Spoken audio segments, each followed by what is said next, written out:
Hi, this is Dave, and before we get to the show, I wanted to ask you a favor. One of our goals this year is to grow the show so that What Does Star Wars Mean to You reaches more listeners. And that's where we're asking you for help. And it's really easy. Wherever you listen to us, please hit that subscribe button. If you're liking the show, give us a 5-star rating and review on the platform you listen to us. We make a lot of fun of the algorithm and the smash that button thing, but it really does help us get noticed by new fans. And if you want to join in on the conversation, find us on social at Star Wars Mean to You. That's Star Wars Mean, the number 2 in the letter U. Now, let's chat some Star Wars.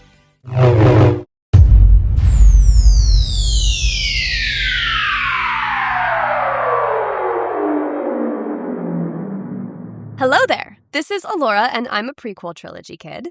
And this is Dave, and I'm an original trilogy kid. And you're listening to What Does Star Wars Mean to You? The show where we talk to all kinds of fans of the franchise, from industry insiders to indie artists, from obsessive mythologists to mega collectors, all for one goal: to take the hate out of the debate by focusing on one fan at a time, to find out what does Star Wars mean to you. Plus, it's just, fun to chat Star Wars. We certainly think so. We're changing things up, Dave. Yes, we are. This is our first Minsisode. That's a Minnesotian minisode. This is our first midichlorian. Yes, this is our first midichlorian of season 3. And we're going to try and break things up a little bit. And we want to talk about what we enjoyed from our guest last week. We want to talk, our favorite moments from the interview. Also, we're going to talk about Andor, which was something that, we felt inspired to talk about because our guest last week, Claudia Gray, really loved Andor. So we thought we'd do a little bit of a dive into that, of what we liked about Andor. And also, we're going to talk about what Star Wars we did this week. Yes. How did we Star Wars this week? What was new for us this week? I like. What did we Star Wars this week? I like that. Yes. And then, and as you can tell, we're making it up as we go along. We'll find our footing, y'all. Yes. And then, of course, we'll end with a tease to next week's conversation. But with that said, you want to move on to the Holocron recap? Here's the other thing. We're going to have some goofy titles and maybe sound transitions. Maybe, we might get fancy with the transitions. And these titles might change as we decide whether or not we like them. Yes, exactly. Or if you like them, let us know. Let us know what you're thinking about the minisodes, what you'd like to hear in the minisodes. And you can do that. You can reach out to us on social media at Star Wars Mean to You. That's Star Wars Mean, the number 2 in the letter U. Yeah, we're on all of the socials. Some more so radically than others. Yes.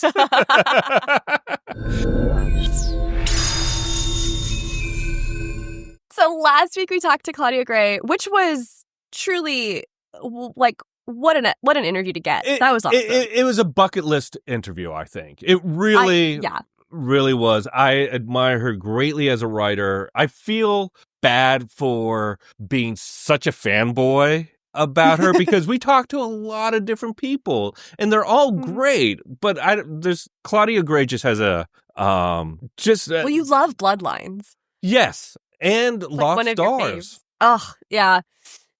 Well, and thanks for Chelsea for, shout out to Chelsea for turning me on to Lost Stars, because that wasn't one that I had heard.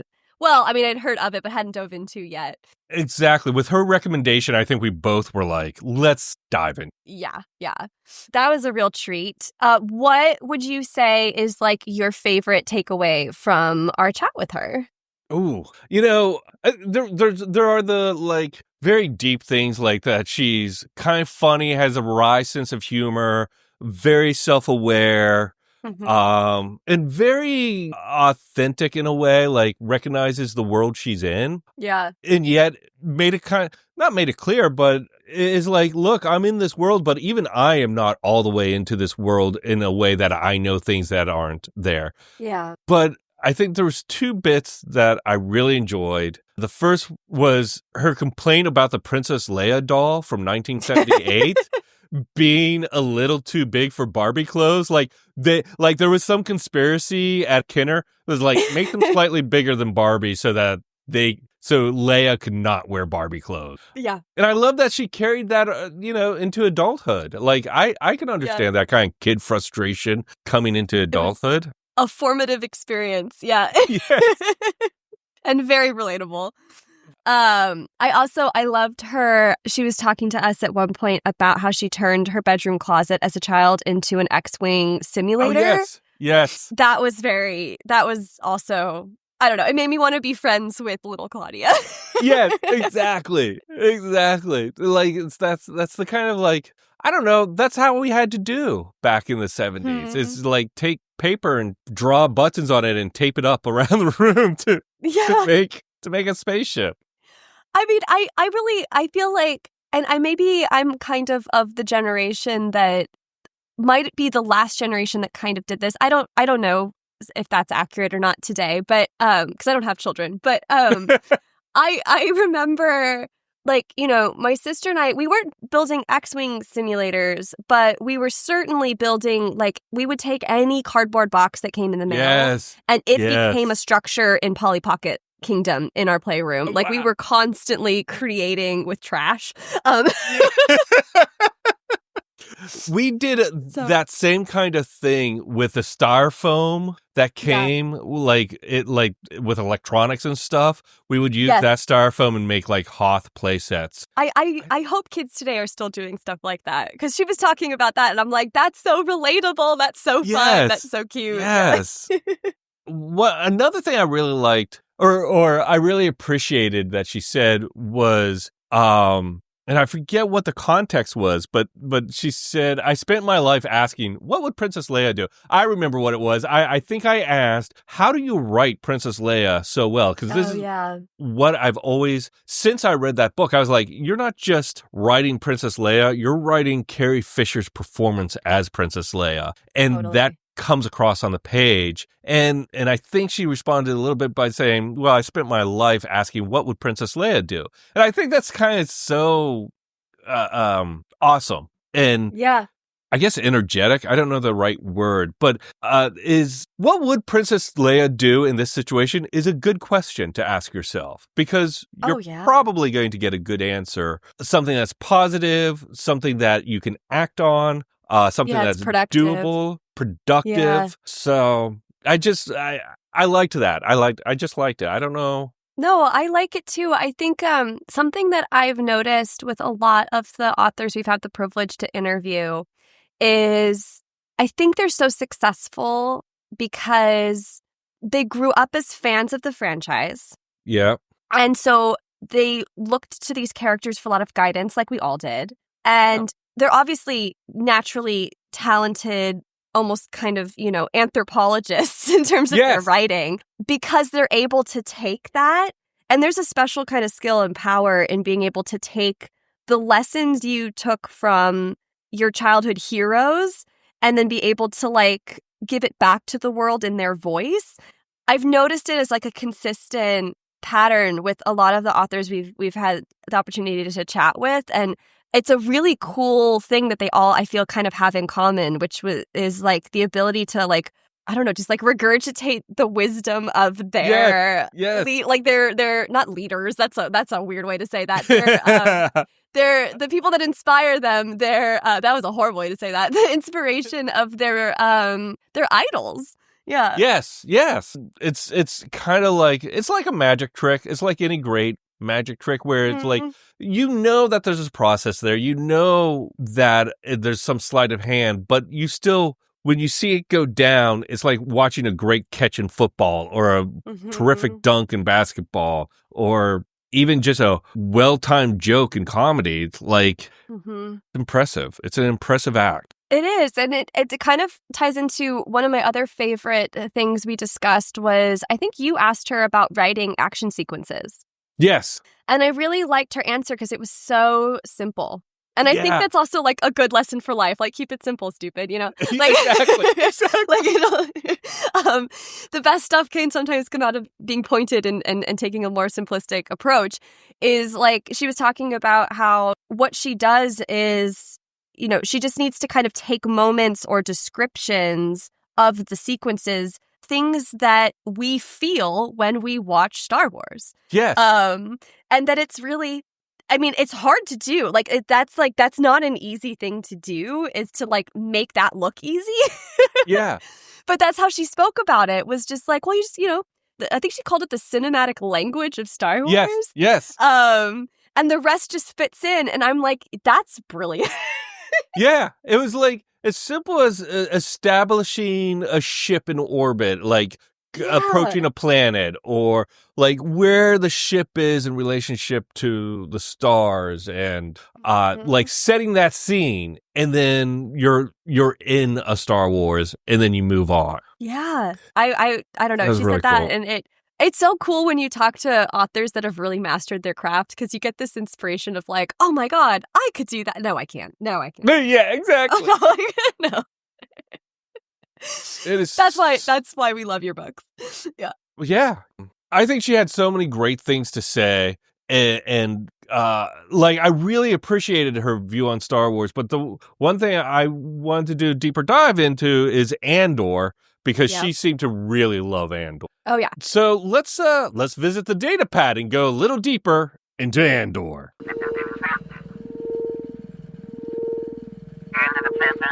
So here's Claudia Gray talking about what she loves about Andor. I'm going to give an honorable mention to Rogue One, just because my extreme love of Andor I loved the movie when it came out, but now with Andor, which I have watched more than 20 times, and I'm not kidding about this at all, now I see so many other things in it as well, which is terrific. The audience can't see, but I'm furiously nodding because I agree with all of that. Yeah, I can just warn you right now, at some point, this is all going to derail into me talking about Andor, which is the way about... I would say 75% of my conversations have gone since fall 2022. So we thought we'd take a few minutes and discuss how much we also loved Andor and why. Our thoughts on the show. And it's returning in April, a month from now. What made Andor stand out to you compared to all of the other Disney shows? I think there was a realism or a more grounded storytelling that felt much more boots on the, what is that called? Boots on the field? Is that the phrase? Or boots on the ground? Yeah, boots on the ground. A much more personal story. And when I say that, it's about Andor. And also that it was a really... it was much more of a thriller or espionage show than any other Star Wars we've had. This was not swashbuckling adventure. This was hardcore rebellion building, brass tacks, boots on the ground Star Wars. And it got some internet hate for that because of its slower pacing that I think was a storytelling tactic for exactly what you're hitting, is that I think that they were trying to establish, how a tyrannical government takes over, and the amount of grassroots efforts and how slow that process can be to kind of work against and to build a rebellion around. I loved it because, I loved it for a lot of reasons, but one of the things that really stands out to me, I think truly separates Andor from everything else, is that it had no legacy characters in it. There was no nostalgia. There's no real... there's a little, because it's Star Wars. But and there's Mon Mothma, but still, it's not people we are... don't really know her super well. Yeah. Unless you've dove into the, literature side of the Star Wars universe, as just a casual observer, that's not a character you know very well until Andor. Exactly. So I loved that. I think that was really cool that they made us fall in love with a whole new set of characters that now feel part of that Star Wars legacy, which is hard to do. Yes, it's very hard to do. We are a prickly fan base. This is true. We have thoughts. We have a lot of opinions. There's a lot of podcasts out there and a lot of Twitter handles. But also, like, just the world building of it all, like, really setting up Rogue One, that was, it's just, it was the world building, and it was the new set of characters for me. Yeah. And also the character depth with those characters. Yeah. I think it's how each character kind of had their own goal, which was fairly clear and at conflict at times with each other. Like Mon Mothma and Luthen both had the same goal, but they had different ideas of how to achieve that. Totally, yeah. I also think I love that Disney gave this show the time to establish those characters and their depth. Yes. I don't want to we have very much been against becoming a show that, you know, hates on Star Wars that other people like. So I'm not going to do that. But I do feel like there have been other Star Wars shows, Acolyte, where I'm not going to name names. But I'm going to name names. I think they didn't give the characters time the way that they did for Andor. And I do think that was one of their problems. If those weren't uninteresting characters, we hardly got to know them. Yeah. So I really commend I really commend the time allotted time allotted for that kind of like development. I think it was needed. I totally agree. I think you're absolutely right on. I wasn't sure where you were going with Acolyte, but you're absolutely right. We did not get enough time with those characters to get to know them. And to care as much as they wanted us to care. Yeah. Also, the other thing was what I thought was really fantastic with it are some of the smaller characters, the new characters, but like I think her name's Deirdre. Who was the ISB worker who was trying to like make political waves to move up. I thought she was fantastic. And then the dude who like worked in the corporate offices, who lived with his mom. He was such an interesting character as well. And I felt like here's this quiet show where you're kind of sitting on moments for a Godfather-like amount of time. Yep. And it's just working. It's just working as a Star Wars. This is a callback now to Claudia's interview to bring it full circle. Yes. One of the things she said that I absolutely loved was that Star Wars feels authentically lived in. And little moments like that in shows that are new that kind of continue that legacy of like, you know, there's an authentic approach to like, well, this is how this universe lives in space. But like to these new characters and these new stories, like exactly, like of course there's a lower level municipal office, like government worker who lives with their mom. Like that's incredible detail. Like it's so true. And it's so wonderful, and it's fun to explore those areas. Yeah. Like, in what ways do you think Andor has changed Star Wars? Well, I think we've already hit the new approach to storytelling. Yes. I don't know if they've continued that trend in every new thing that they've put out, but I think it's a really good model that they should learn from. Yes. It was super successfully done. Is the approach to the storytelling, the time given, that these aren't characters in a bottle, that they deserve time, that they deserve depth, that they deserve exploration beyond just being characters that fill in the screen.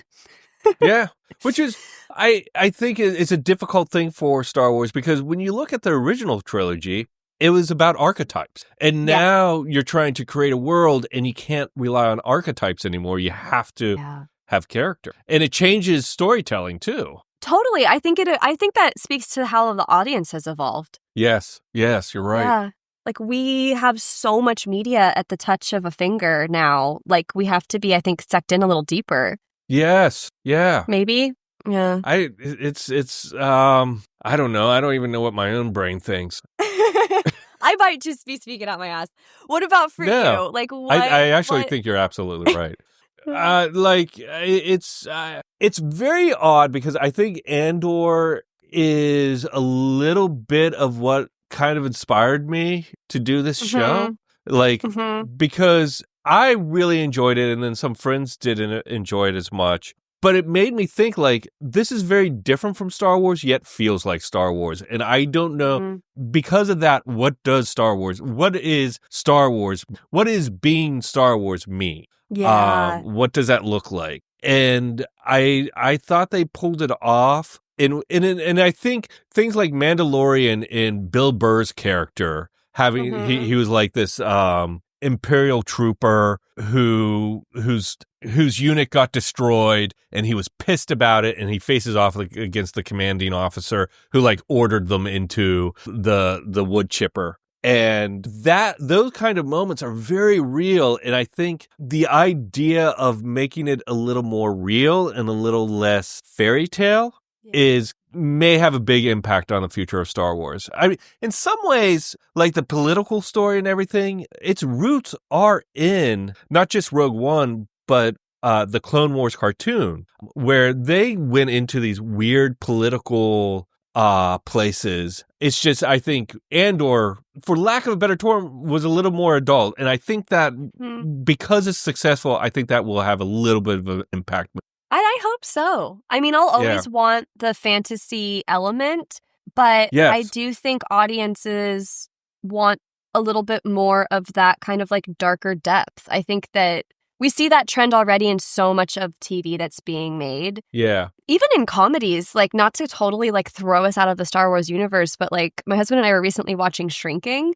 And it's a hilarious show, but it's got some dark depth. I feel like we tend to look to stories as an escape from the world, but we also want to, I think generally people do want to be able to think about our world and what's going on in it and our place in it. But maybe it feels more comfortable to do that through a character or through a different universe or, you know, another form of story than it does to face the realities all the time of what we're facing on this planet. Absolutely. So maybe, I don't know, maybe that's the audience wanting a little bit more, like, you know, representation of the now. Yeah, it's interesting because the audience wants both escapism and a reflection of their life. And that's kind of a perfect button summary of what I did. I love it. I love it.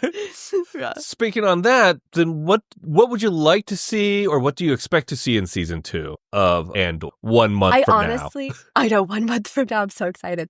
I honestly don't know what to expect to see. Yes. I'm sure some people listening to this are like yelling at their car radio right now, or something, of like being like, "What do you mean? X is going to do Y, and you know Z is going to combat D, and like whatever." I could go into all that, but I think I don't think we know, and I'm really curious to see how they tie it into Rogue One, because time's going to have to really pass there. It's several years, I think. And by the time you get to Rogue One, they're a pretty established underground network. So I think what we can expect to see is going to be like tensions mounting and, you know, establishment kind of being formed. But what I would like to see is like what is the casualty to doing that? Like what's the loss to having to build up to becoming as functional as they were? What does that mean?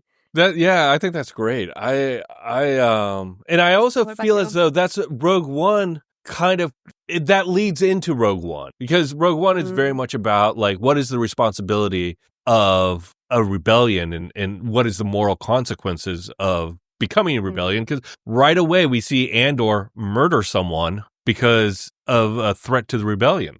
You had a funny take right before we started recording about how you wanted to see season 2 end that has to do with that moment. I don't know. Oh, yes. Yeah. I want to see season 2 end like moments just before that. Like, just like they say to him, "Hey, go to this planet and kill this guy." And he's like, "Okay, that's what I'll do." Yeah. I think that would be super agree. And if I were a betting man on the plots of Star Wars TV shows, which no one should be because it never goes the way you expect, right. That's what I would bet. We're going to somehow end on that moment. Yeah. I'd like to see more aliens and weirdness. I think that's one like Star Warsian thing that was missing.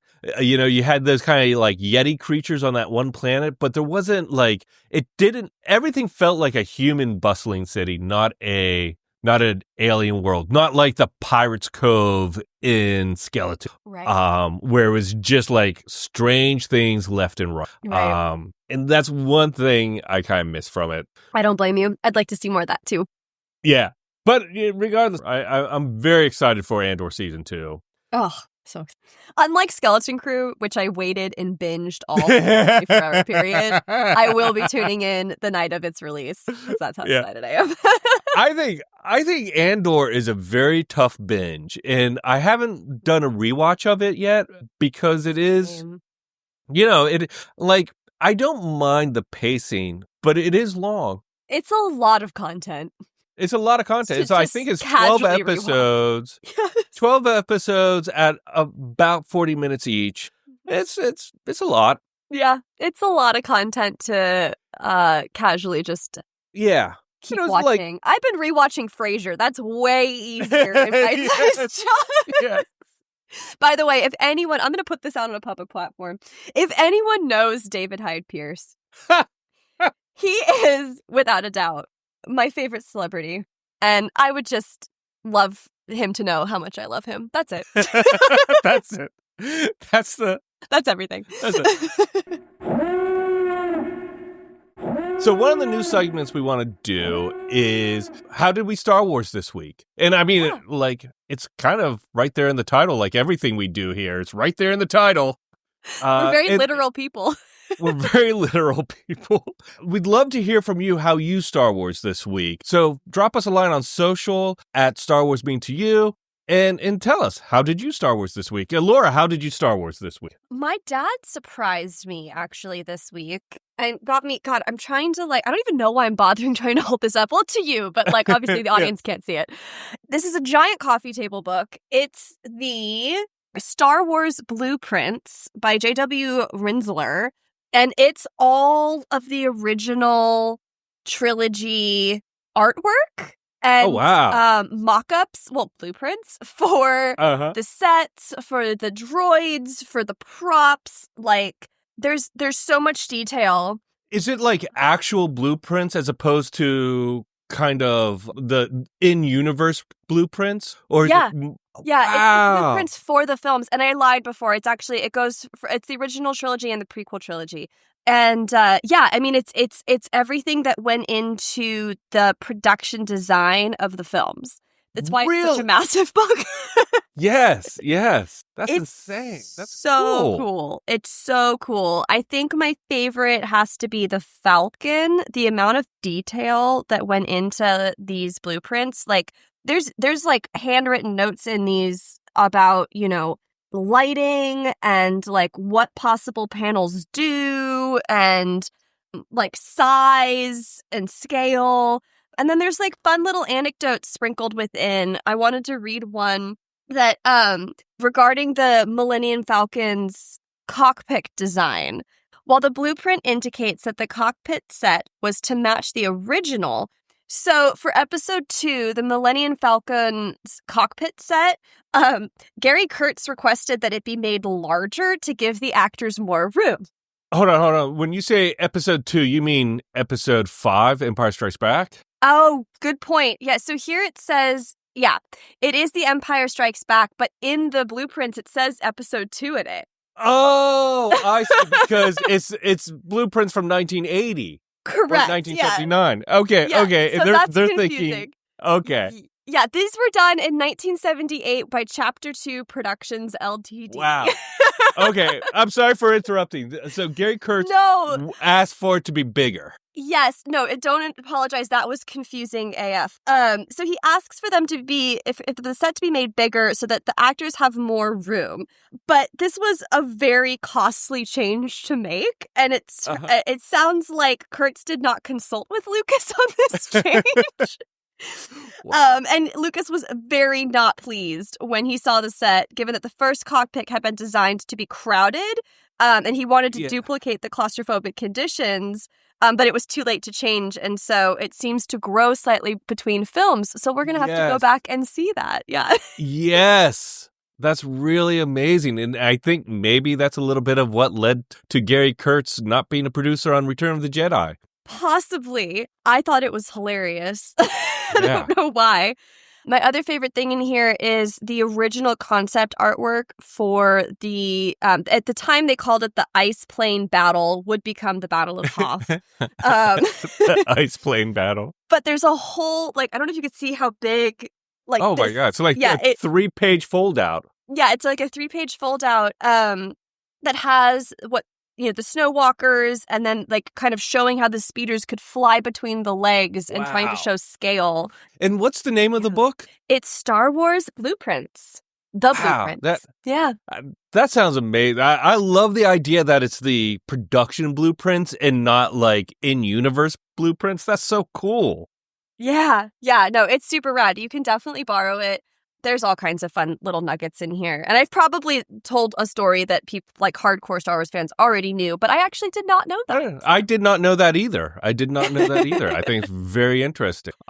How did you Star Wars this week, Dave?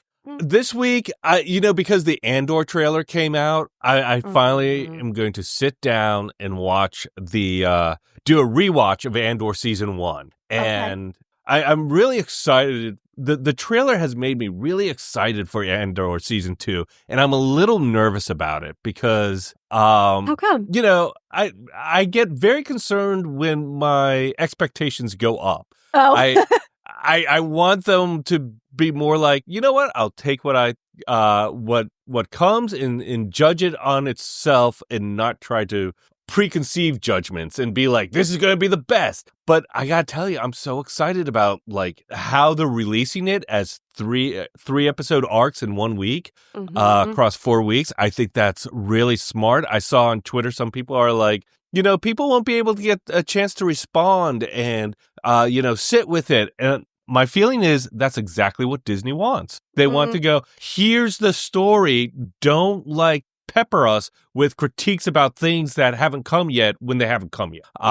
So I think that's a kind of a genius move on their part. And it's also, for me, selfishly, I'm going to really enjoy being able to see a complete story, like a complete arc in, a couple sittings. That's like, do you think you'd sit down and watch all 3 episodes back to back to back? I think it'll be about an hour and a half of content, is my guess. I don't know. Are they going to be an hour episode each? Do we know? I think for season 1, each of the episodes are about 30 minutes, 35 with all the credits and stuff. So I don't remember if they were 30, 45. I feel like we all thought they were longer. Because they were so slow-paced. Yes. That's a good question. I am known for being a binge watcher, like a wait and watch. I mean, that's what I did with Skeleton Crew. And that's because I'm the most impatient person on the planet. Like, if I don't love a cliffhanger.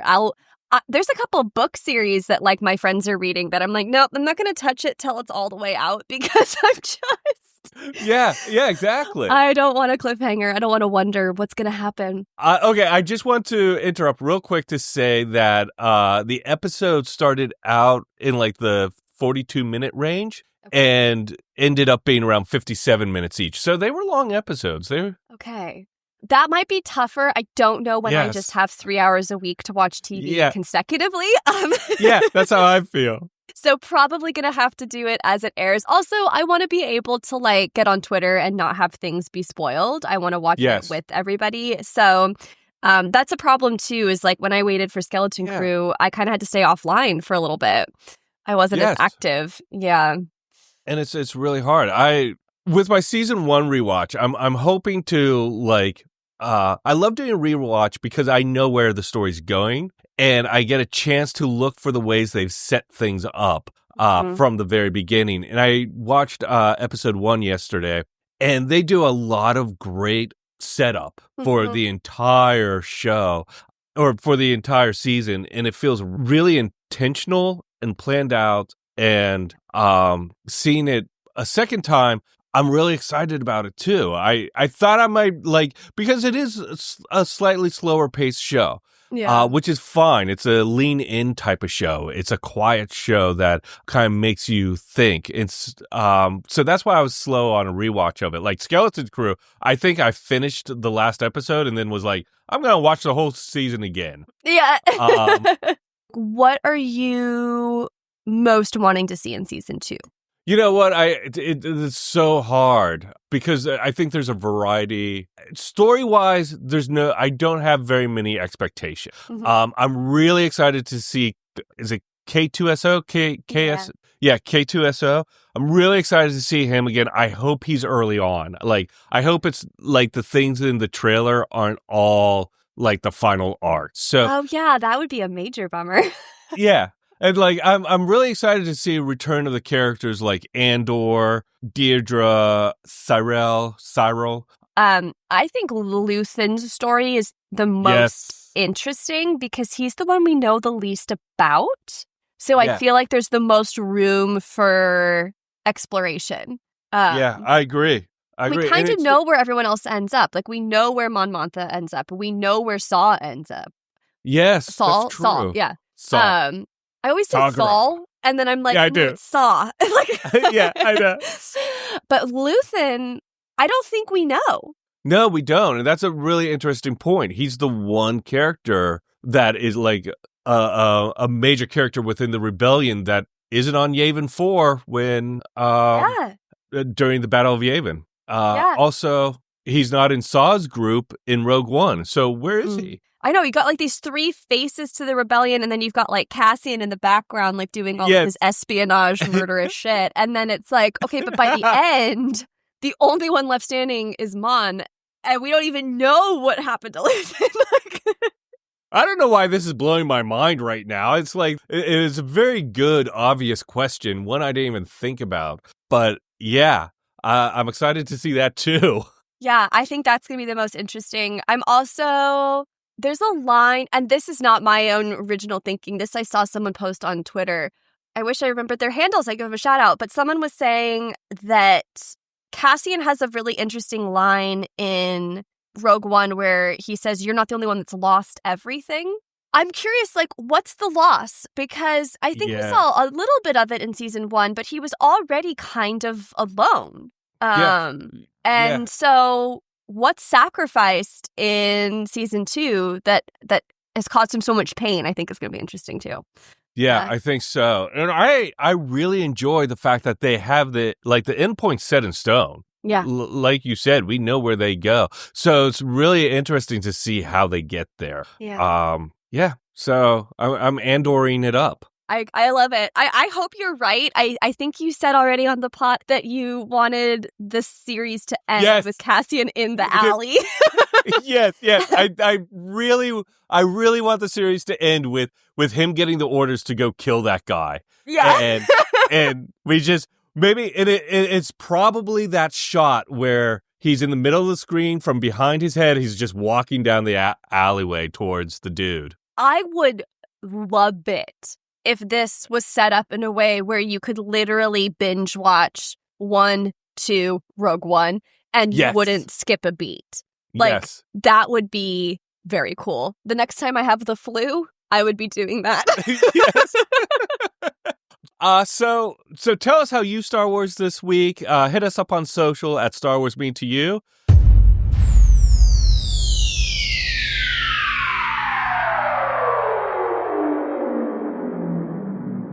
So we're testing out the name Hyperspace Horizon for this segment, which is basically just us talking about what's upcoming on our show. Yes, what's coming? Hyperspace lanes? Yeah, Hyperspace Horizon. Yeah, the hyperspace lanes. I like the lanes. Yeah. We're talking to Chris Kempshall, Dr. Chris Kempshall, excuse me, next week. He wrote The Rise and Fall of the Galactic Empire, which is a fantastic, really all-encompassing book from when the Empire began all the way to when it rewrote and fell again. And hearing him talk about the research for that book is fabulous. You should tune in. It's fabulous. It's actually quite funny. And he is a huge Star Wars fan and has a wonderful personality, very kind. It was so much fun to talk to him. So truly, I don't like rating our guests. I don't rate our guests, but he has to. If I did, he would probably be in the top 5 because, like, it was just so. I don't know. Sometimes you talk to Star Wars fans, and it's just so wholesome and wonderful, and that's what it was like to talk to Chris. Yep. Yes.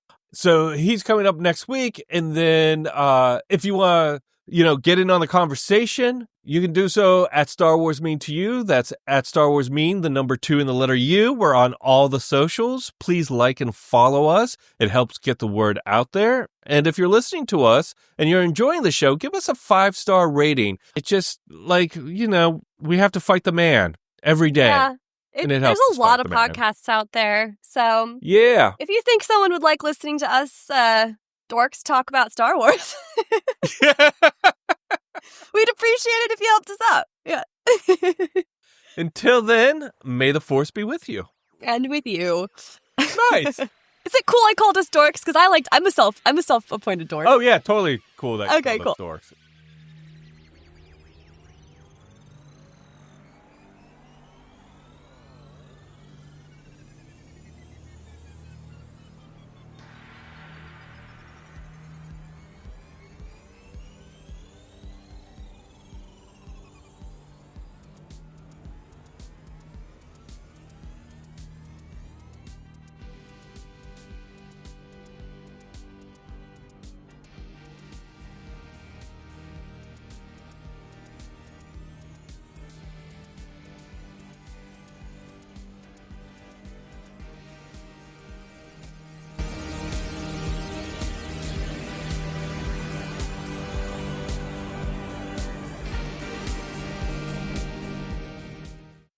It is so hard to know what social to be on now. I know. And There's so many. You have like 2 choices, kind of like spam everything or just focused on one. And I don't know, like, so it's interesting. Interesting world we live. Well, so last week we talked to Claudia Gray. I love that transition. In fact, I just knew you were going to cut that out. So you're 100% not using that. Way to bank our secret scene within like 3 seconds of recording. I know. That was genius. God. Okay. All right.